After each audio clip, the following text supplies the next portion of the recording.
Joining us on the Heister Automotive Group hotline, it's our friend, the governor, Roy Cooper, joining us here on Ovies and Giglio. I decided to cash in that favor, Roy. You tweeted out that you're going to miss the show after things happened about a month ago, but we haven't gone anywhere. Just had to get our setting, get the platform thing going, and we immediately put the call in to get you on today. Well, I'm excited. You have reemerged quickly and successfully with all kinds of sponsors and affiliates. You're going to be better than ever, guys. Yeah, we'll see. On the ride home, people are going to just switch to the podcast and instead of listening to the radio. How's that? How's that for technology doing us wonders? I have to ask you. I wanted to talk to you while the Canes were in the Stanley Cup final. But unfortunately, that was always the plan. I'm like, when they get there, we're going to talk to Roy Cooper. Unfortunately, that did not happen. Are you doing some kind of are you doing some self-medication, some self-preservation by not watching this finals and seeing how Bobrovsky suddenly can get scored on? So I watch a little bit of it, and Bobrovsky's leaking like a sieve, and it's just scoring more goals in one game than we did the entire series. It's just ridiculous. And it just shows you how mental sports is and how much momentum affects the game itself. And, we're just caught in a squeeze. I don't think Vegas is that much better than we are. I just think that the Panthers at some point were having to come down from where they were. They had an amazing run. I saw you guys had Dundon on the other day, and I didn't get a chance to listen to it, but I'm really glad that they're going to try to rerun this thing and, re-sign Stahl and Fost and, decide which goalies we're going to keep. And they've managed their cap space well. And, maybe we can get a sniper and get people well. And I'm excited about the new season. So, yeah, I've moved on. Winning a Stanley Cup when I'm governor, that would be a spectacular thing. And there's always next year. Mm-hmm. I've already lobbied to get the Stanley Cup for a day and drink my Diet Sun drop out of it and all of that. That's just only in my dreams, though. Of course. We'll see what happens at the end of the day. Roy Cooper. I'm excited about the next year and the moves they're making, and hopefully we can keep the nucleus of the team together because it was an exciting team. It was a fun team to watch. Great coach, great front office. Time to roll. Time to get it done next year. Roy Cooper is the governor of North Carolina. He's also now an admitted member of the Bang Bang Joe Gang. So I'm glad you've been following all of our work on the OG podcast, the live podcasting company. Sounds like a dubious distinction to me. But we'll send you a sticker. We're going to come out with new tumblers, all that stuff. We'll send you all that stuff. But I'm curious. I know you watched the whole game, right? Game 1 of the Eastern Conference Final, all of the overtimes. You mean in the Carolina? Yeah, I watched every second of every game, and in fact, I was there for the shot with 12 seconds to play in the fourth period. You stayed the whole game. Stayed the whole game. What do you mean? Is that who are you talking to? Somebody over there left after the first overtime. Technically, after the second one, Kelly, the kids were there. It was Jacob's 12th birthday when this game happened. That was his birthday gift. And he made the executive decision that he was done. He was ready to go home. And that's why we ended up leaving. You get a family exemption. I will tell you that there was 2 couples sitting in the row in front of me, younger couple, boy, girl. They were talking to each other after the third period. They were kind of arguing. Finally, the guy turns around and says, "Governor, we're going to have to leave the fourth period to you. We've got a long drive home and, carry us to victory." And I said, "You can't leave." And he turns to the rest of them. "See, the governor says that we have to stay." The girlfriend had daggers in her eyes, daggers looking at me. And I said, "I think I've lost your vote forever, right?" And she said, Pretty much. Wow. Anyway, I withdrew the request. They left. They came back the next game, and all was forgiven. And I guess I spared them that painful loss and dragging out of the PNC Center at 2 a.m. I guess it was something like that. Yeah. It was no fun. I was there too for the Detroit 2002 triple overtime loss in the Stanley Cup final as well. It's so painful to lose in overtime, and particularly that late. But at least I can say I've been to the first and second longest games in Carolina Hurricanes history. Did you write yourself a note for an excused absence the next day from work? And got up and went to work. You did. I stumbled a bit, but yeah, I was there. Just a little bit depressed, but that's okay. Job has to be done. The next time we see hockey at PNC Arena, I'm really hoping that by January there's going to be gambling and there's going to be a sports book in PNC Arena. Please tell me with your powers, your gubernatorial powers, that this is going to be a reality for the 23-24 hockey season. I think it will be. I think it's going to be a push to get it effective by January, and I think there's a lot to be done. They put a lot of responsibility on the North Carolina Lottery Commission to do something that it hasn't done before, and now we've thrown in horse racing here toward the end. So there's a lot to put together, to implement, and to regulate.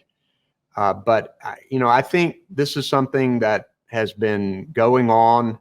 The North Carolina taxpayers should get the benefit of this, and this new law allows this to happen within the bounds of the law. I'm glad that they upped the percentage that the state gets and took away all of the promotional credits that they would get. So I think it's pretty good legislation now, and once we're ready to get implemented, we should get it going in the state, and it'll create a lot of jobs, and it'll help our economy, no question. To that end, you're comfortable with any form of the bill that goes through that green lights this entire process to get at least the mobile sports wagering, and this is where I'm not an assembly expert here, but there's been talk of actual casinos on non-tribal lands and what they would call economically distressed areas. I understand what's going on in Virginia might guide what lawmakers want to do going forward to, as you said, help with the economy. So how do you feel about going beyond just the mobile sports wagering, the lounges that might exist at PNC Arena, and putting full-blown casinos in some counties? Well, those are two separate issues. The sports wagering bill is about to come to me. I think they're taking the last vote today or tomorrow. And so I know what's in there, and we've been studying, and we've been going back and forth. And so that would allow at the PNC Center a place to wager. It would allow mobile sports betting. The casinos, though, are a separate issue, and it's one that is being batted about at the General Assembly right now, particularly in response to what's happening in Virginia. I haven't seen what they are talking about. I think my support for that would depend upon what it is, who's running it, how it's going to work, what percentage does the state get. All of that, to my knowledge, has yet to be fleshed out. And there a lot of legislators, this is sort of a bipartisan thing in that you have a lot of Republicans and Democrats voting for it and against it. I mean, this doesn't split at all down party lines, and people have different reasons for opposing it. And I think that getting sports wagering through was a monumental achievement in that it failed the last time, the last General Assembly session. So the legislators are sort of just getting over that. And then you throw the issue of casinos into the mix. I'm not sure exactly where that's going to be. I'm open to discussing it and talking about what we do. I think we have to be careful in how we implement it and making sure that it's positive for the taxpayers of our state. And we're just going to find out probably in the next few weeks about whether that has any legs or not. But that would be separate legislation that occurs potentially either within the budget or in a separate bill outside of the budget. Roy Cooper, Governor of North Carolina, joining us on the Heister Automotive Group hotline. All right, Coop, I need you to put your thinking cap, your future goggles on. My vision. Your Apple Pro Vision. Let's augment some reality here. Got an extra $3,500 you can lend me? Add a couple more sponsors. Maybe we can make it happy. I'll bet. Maybe if the Panthers win. How many sponsors do you have now? 9. Was it 9? Yeah. That's outstanding, guys. Pretty good. Yeah. Pretty good. Well, the sports wagering bill passes, then hey, Hey, look, there's a reason why when Giglio was pushing me to do this, I was going to go on a sabbatical. I was going to take the summer, but Joe's like, no, let's get going. And he did point out that the sports wagering stuff's going to come through, and there's a way to cash in on that, which I hope we do. Well, I said it was coming through because he had it in the budget. I'm like, he doesn't guess. He has the answer. He knows. Roy Cooper knows if it's in the budget. We had it in our budget. We thought that it would pass this time, so we did put it in our budget. And there's this debate on where it goes, and it's kind of complicated about where it all goes now. Sure. But this is something I really hate to admit, that Giglio is right. He's right. Another one? Yeah. Another one? Yeah, I know. This is terrible. Oh, I'm not presenting you with any framed certificate or anything. That's fine. All right, it's fine. Telling Ovies that he needs to get back on immediately was the right move. Because you guys were hot, and people were sort of feeling a little sorry for you and all of that. And people are all ready to want to help you, and they miss you.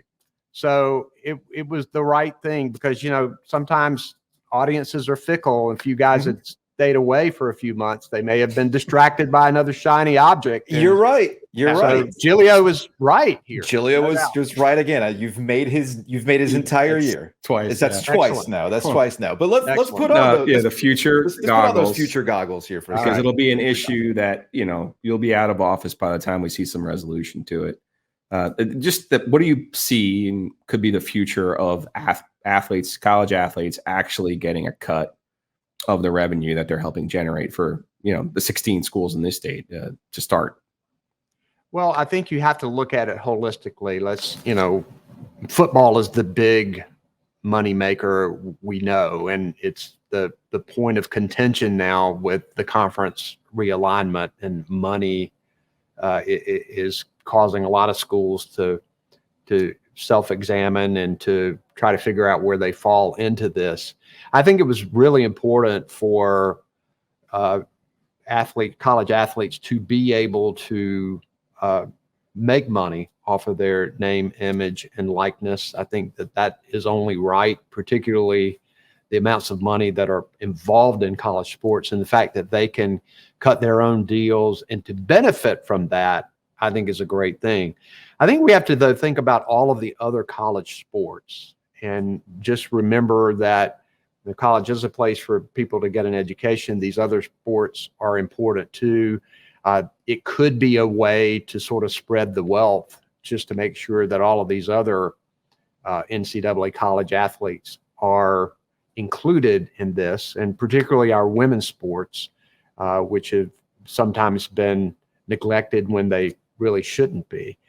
So, I think it's certainly possible that could happen, but I think we've taken a good first step in allowing athletes to be able to earn money while they are there. And in fact, that has caused a number of college athletes to extend their college careers, thinking they could make more in college than they could in the pros. And you got to love this at UNC, right? Another year of Armando Bacot, another year of RJ Davis.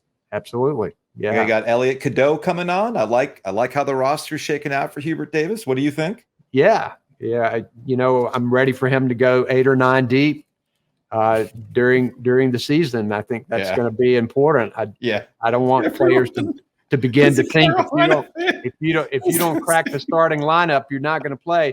We don't need that. So Coach Davis knows a lot more basketball than I do, but I'm just thinking, and that's my vision goggles for recruits and transfers to North Carolina, is developing that bench and making sure that he's got a good rotation there. Because your seats in the Smith Center are right across. You know, you're behind the announcers table. I mean, they can't They're hear really you. good. Yes, they can't really hear good. you, can they?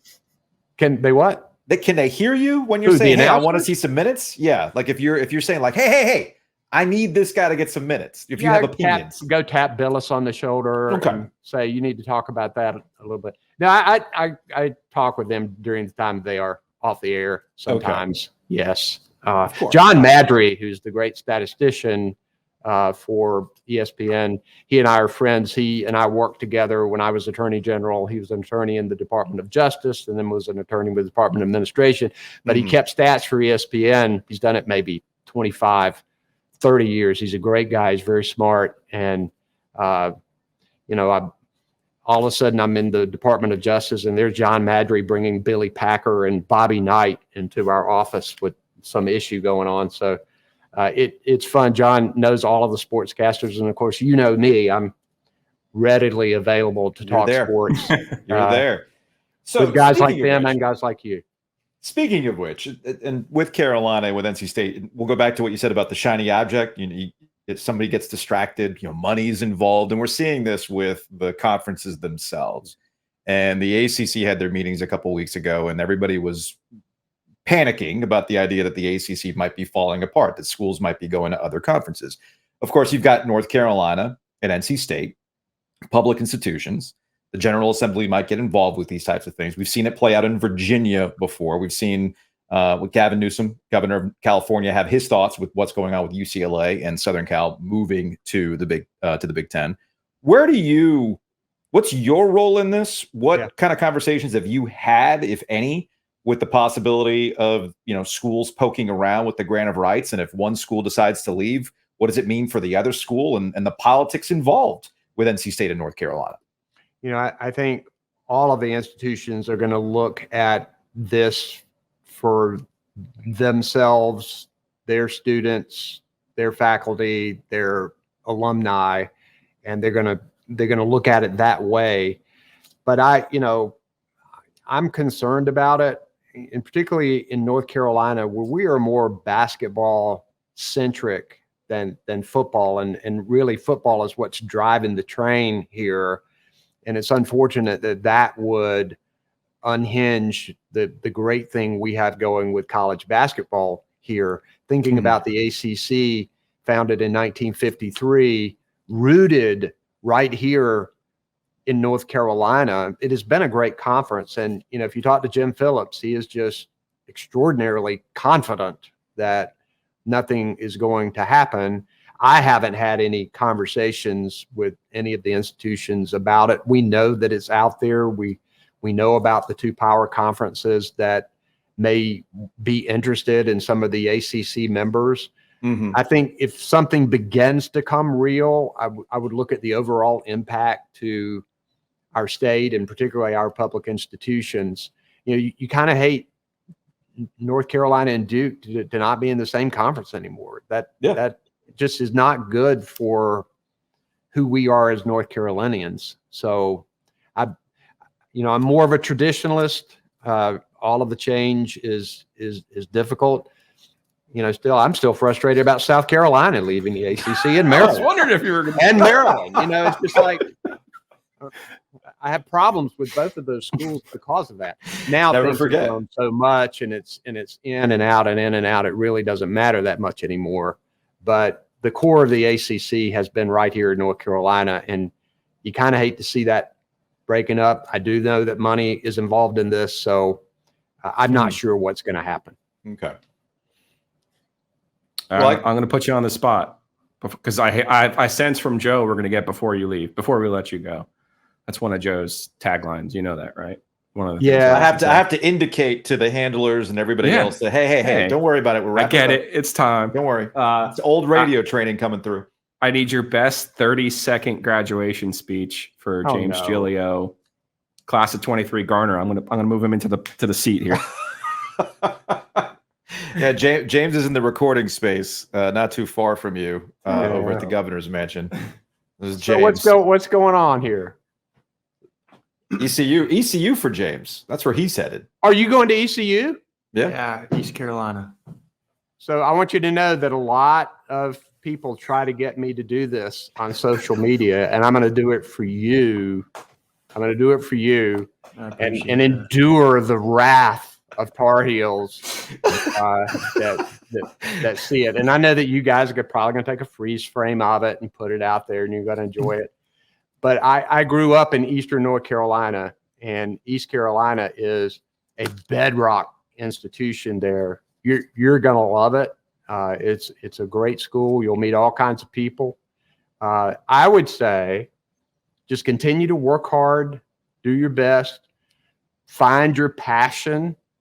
And that may not be close dad's ears. It may not be something that makes the most money. You want to make a good living for yourself, but find your passion and pursue it. And you don't have to find it out that early. I mean, it can be your college experience can really stoke something that really interests you. But try to enjoy the time you're there, meet all different kinds of people, and remember, you're not just getting an education, an academic education. You're getting education about how to get along with people and how to succeed in life. So you're going to be great. You're going to be great. I appreciate that. Yeah, that was great. That was great. And you got a UNC. From the color may be wrong, but you got a Carolina blue shirt on right now, as far as I can tell. So you're probably going to have a wardrobe. Yeah, James is gonna have to. He's gonna have to update that wardrobe. And I get, and as Joe was saying, we can't have my tie. And that's what I was. That's how we're gonna literally tie it together, because we've given everybody love today. But you got that Wake Forest color tie on, Governor. Where were you earlier today? Were you like giving a pep talk to the baseball team, #1 team in the country? No, that's gonna be hosting a super regional. You know, some of our local teams did not do well this weekend in NCAA regionals, but Wake Forest could be in line to win it all, the College Baseball World Series. I would be excited about that. Now, my dad was a Wake Forest alum. And I don't know if I've ever told this story to you guys on the air, but my dad went to his 50-year Wake Forest class reunion. Mm-hmm. And his class wasn't that big of a class back when he graduated, but he said everybody was giving long speeches and they were pretty boring. It came time for my dad to give his speech. He stood up at the podium and said, "I'm embarrassed to admit that both of my sons attended the University of North Carolina at Chapel Hill, and I hang my head in shame." He dropped the mic, walked off the stage, got a standing ovation. Oh, wow. And to this day, I still have people come up to me and say, "Hey, your dad got..." Yeah, I know about my dad's speech. So he did it for the cheap pop. He did it for the cheap pop. I love it. The intense rivalry that we have here, So it's right. People, if you say Big Four, people around here who've lived here for a long enough time understand that it actually does. I actually used to go as when I was a student at Chapel Hill, the Big Four tournament preceding the ACC season occurred in the Greensboro Coliseum. And it was a great trip. Usually Wake Forest won that thing. That was they've won it. But you know who hated it? You know who hated it the most? Dean Smith. Dean Smith hated the Big Four tournament. Absolutely. Of course he did. I mean, it gave everybody a free shot. Yeah. So they looked good. Well, Governor, we appreciate the time. Thank you for all your kind words. Thank you for all your support back when we were on radio and supporting us here on this podcast. And we're in for another bracket, right? In March, right? Of course we are. I can't wait. All right. We're in for a bracket, and we'll be in for a Stanley Cup run, because I'm with you. This team is close. They're so close. I'm ready. Ready for it. It's got to happen. Governor, we Thanks, appreciate guys. it. Thank you for your time.